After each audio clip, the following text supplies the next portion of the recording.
Constituição Federal. Artigo 5º. 51. Nenhum brasileiro será extraditado, salvo naturalizado, em caso de crime comum, praticado antes da naturalização ou de comprovado envolvimento em tráfico ilícito de entorpecentes e drogas afins na forma da lei. STF, súmula 421. Não impede a extradição a circunstância de ser o extraditado casado com brasileira ou ter filho brasileiro. 52. Não será concedida a extradição de estrangeiro por crime político ou de opinião. STF, súmula 704. Não viola as garantias do juiz natural, da ampla defesa e do devido processo legal a atração por continência ou conexão do processo do corréu ao foro por prerrogativa de função de um dos denunciados. 53. Ninguém será processado nem sentenciado senão pela autoridade competente. 54. Ninguém será privado da liberdade ou de seus bens sem o devido processo legal. Súmula vinculante 24. Não se tipifica crime material contra a ordem tributária previsto no artigo 1º, incisos 1 a 4 da Lei nº 8.137 de 90, antes do lançamento definitivo do tributo. Súmula vinculante 14. É direito do defensor, no interesse do representado, ter acesso amplo aos elementos de prova que, já documentados em procedimento investigatório realizado por órgão com competência de polícia judiciária, digam respeito ao exercício do direito de defesa. STF, súmula 704. Não viola as garantias do juiz natural, da ampla defesa e do devido processo legal a atração por continência ou conexão do processo do corréu ao foro por prerrogativa de função de um dos denunciados. STF, súmula 547. Não é lícito à autoridade proibir que o contribuinte em débito adquira estampilhas, despache mercadorias nas alfândegas e exerça suas atividades profissionais. STF, súmula 323. É inadmissível a apreensão de mercadorias como meio coercitivo para pagamento de tributos. STF, súmula 70. É inadmissível a interdição de estabelecimento como meio coercitivo para cobrança de tributo.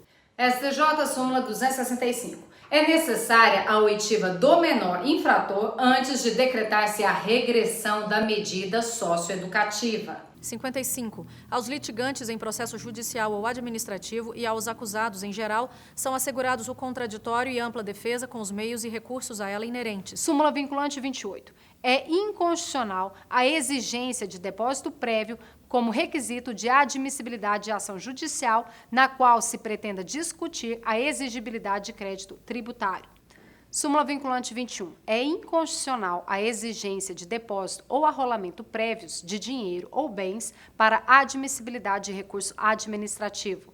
Súmula vinculante 5. A falta de defesa técnica por advogado no processo administrativo disciplinar não ofende a Constituição. Súmula vinculante número 3. Nos processos perante o Tribunal de Contas da União, asseguram-se o contraditório e a ampla defesa quando da decisão puder resultar anulação ou revogação de ato administrativo que beneficie o interessado, excetuada a apreciação da legalidade do ato de concessão inicial de aposentadoria, reforma e pensão.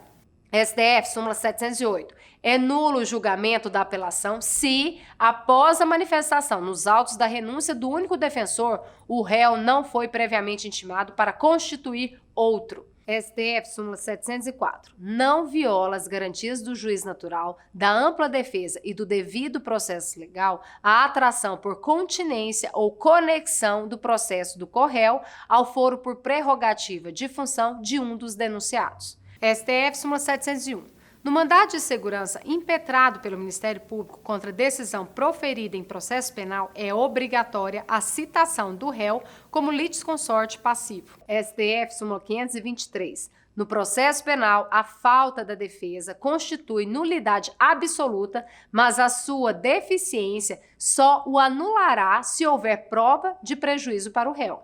STF, súmula 20. É necessário processo administrativo com ampla defesa para demissão de funcionário admitido por concurso. STJ, súmula 312. No processo administrativo para imposição de multa de trânsito, são necessárias as notificações da autuação e da aplicação da pena decorrente da infração. STJ, súmula 196. Ao executado que, citado por edital ou por hora certa, permanecer revel, será nomeado curador especial com legitimidade para a apresentação de embargos. 56. São inadmissíveis no processo as provas obtidas por meios ilícitos. 57. Ninguém será considerado culpado até o trânsito em julgado de sentença penal condenatória. 58.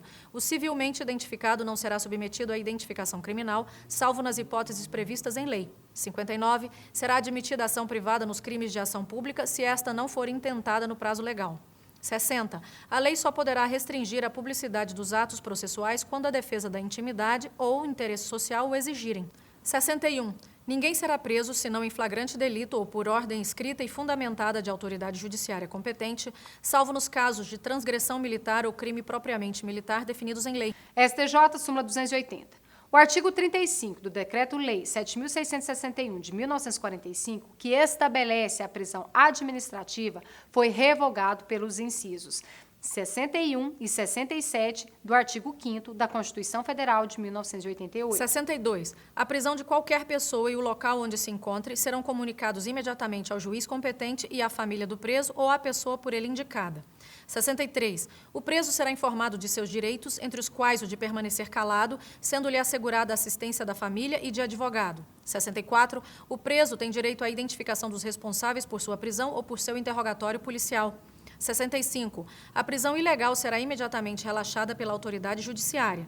66. Ninguém será levado à prisão ou nela mantido quando a lei admitir a liberdade provisória com ou sem fiança. 67. Não haverá prisão civil por dívida, salvo a do responsável pelo inadimplemento voluntário e inexcusável de obrigação alimentícia e a do depositário infiel. Súmula vinculante 25. É ilícita a prisão civil do depositário infiel, qualquer que seja a modalidade do depósito. STJ, súmula 419. Descabe a prisão civil do depositário infiel. 68. Conceder-se-á habeas corpus sempre que alguém sofrer ou se achar ameaçado de sofrer violência ou coação em sua liberdade de locomoção por ilegalidade ou abuso de poder. STF, súmula 695. Não cabe habeas corpus quando já extinta a pena privativa de liberdade. STF, súmula 694. Não cabe habeas corpus contra a imposição da pena de exclusão de militar ou de perda de patente ou de função pública. STF, súmula 693. Não cabe habeas corpus contra decisão condenatória a pena de multa ou relativo a processo em curso por infração penal a que a pena pecuniária seja a única cominada. STF, súmula 692. Não se conhece de habeas corpus contra omissão de relator de extradição, se fundado em fato ou direito estrangeiro, cuja prova não constava dos autos, nem foi ele provocado a respeito. STF, súmula 395. Não se conhece de recurso de habeas corpus cujo objeto seja resolver sobre o ônus das custas por não estar mais em causa a liberdade de locomoção.